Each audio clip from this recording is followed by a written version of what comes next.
Zata, truth.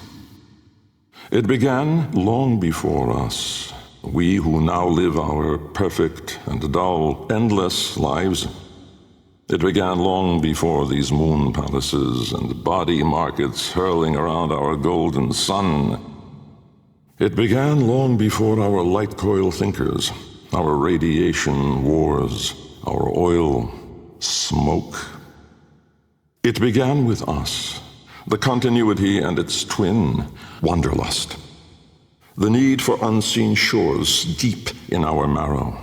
No judge, jester, queen, or king can escape this old blood. We are nomads, eternal. And when no ocean, mountain, or sky could contain us, our gaze hungered starward. Afar, they mocked us with their brittle light, winking and jeering like dangling iotons, forever out of reach, illuminating the truth. Immortal as we are, we die with the sun. That's where I come in. Jahu, form. My departure was a day less than any other. When I stepped inside the bell, I saw no crowd through its seriglass, no skeptical onlookers, no regal send-off. They all had given up on me and my paradoxical formulations.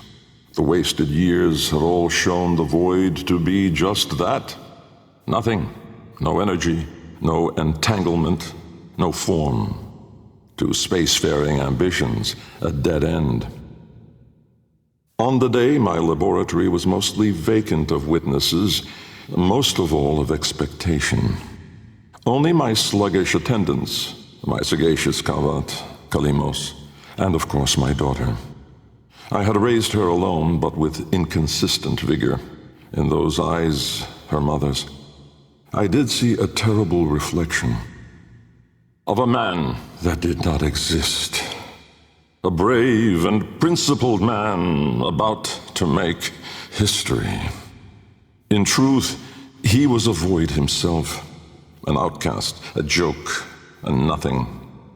Driven by my humiliation, failure had made me bitter and reckless. I would dive into the depths myself to prove them all wrong. I gave the signal. My daughter grasped the lever. Kalemos then belted out a desperate, rasping growl. But it was too late. Vom, order. The calipers yawed open the wall between worlds, stretching there a black trapezoidal gap, a door, a mouth. It yawned in the light of the room, splintering it to mesmerizing, unearthly hues.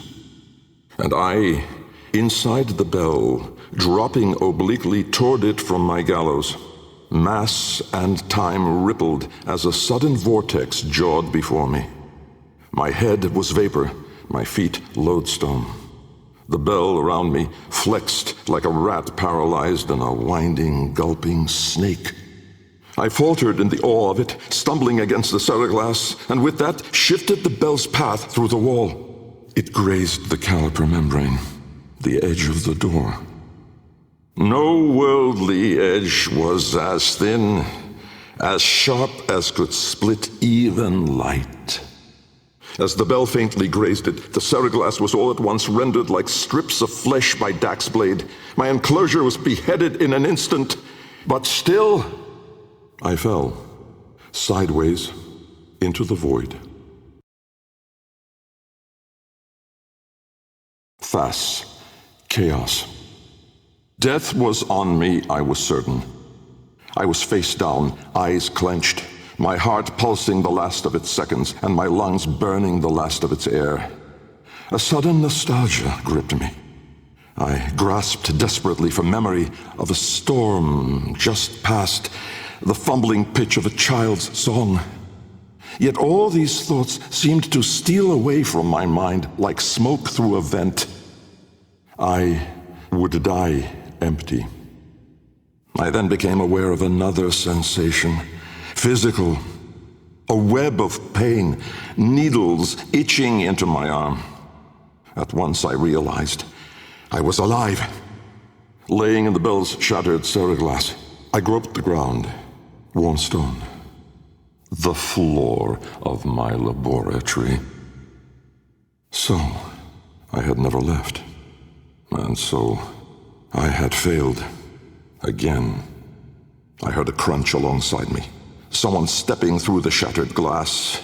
With great shame, I gasped and rose my head to face my daughter above me. But as I opened my eyes, it wasn't her. It was me. Riss. Light. The senselessness of it. The paradoxic, the vague, untimed form. I was alone, but not, for I stood there confronted by myself, a twin but no brother, a reflection but with dimension. Behind him, no horizon but a vast broiling sea of caustic light pierced at random by black-pinned stars, and closer, around me, a gale of flowing vapor, profane in color, billowing relentlessly into the nascent lack, seeking all directions. I was standing on a precipice of familiar stone, jagged and unanchored as though cleaved directly from the very floor of my laboratory. I wondered at the vapor's path, smoking outward more, leaving behind now the walls, the filigree gold, the rare cuts of marble from my home. I knew at once the vapor's source. I turned away, back toward the wall, the trapezoid I had yawed into it. Vapor erupted inward at the gap, but not just from there. For as I rolled my eyes back, I saw the same. A great steam of scintillation smoking out from my skull. Dumb in awe, I faced toward my chimerical twin. He spoke. Kra, time.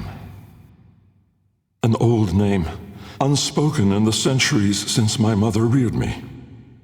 A soft hiss, soothing as a viper's gaze. Little Bengal.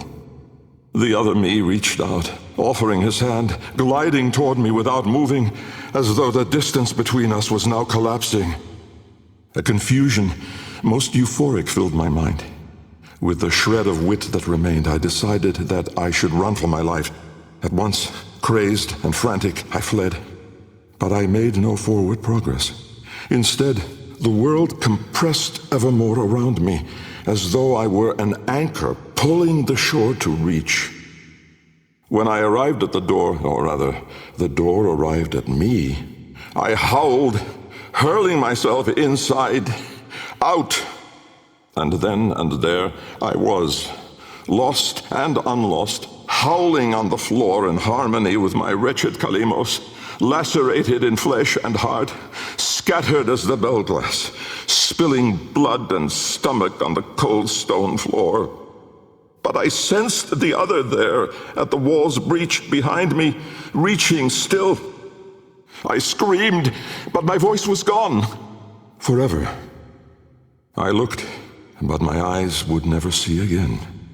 I swept my fist across the floor, snatching broken shards, and in gripping tightly, I filled my hands with ink. Close it, I wrote.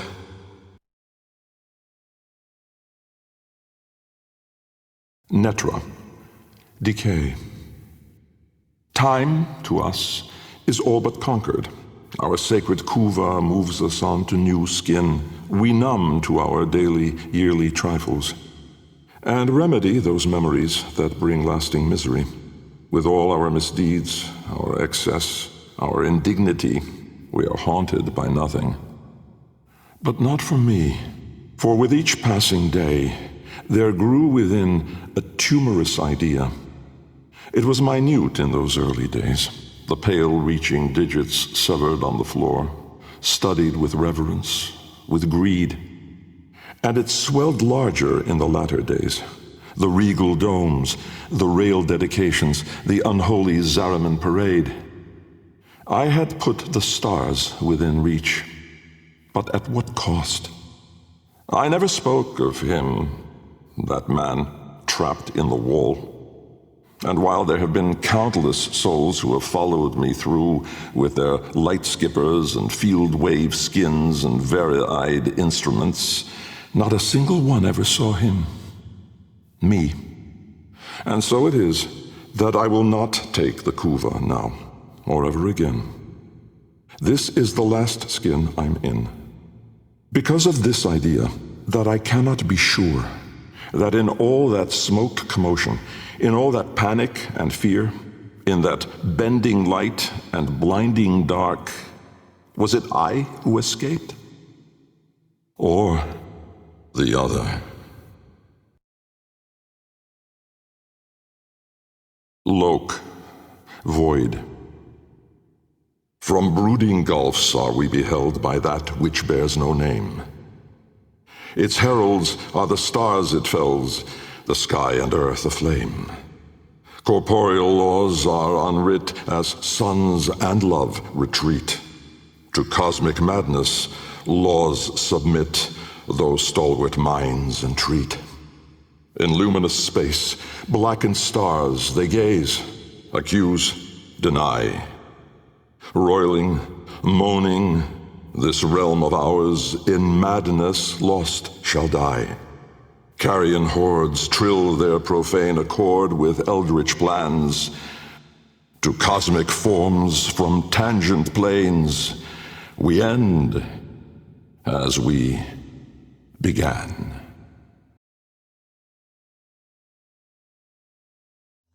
Be real in the shadow.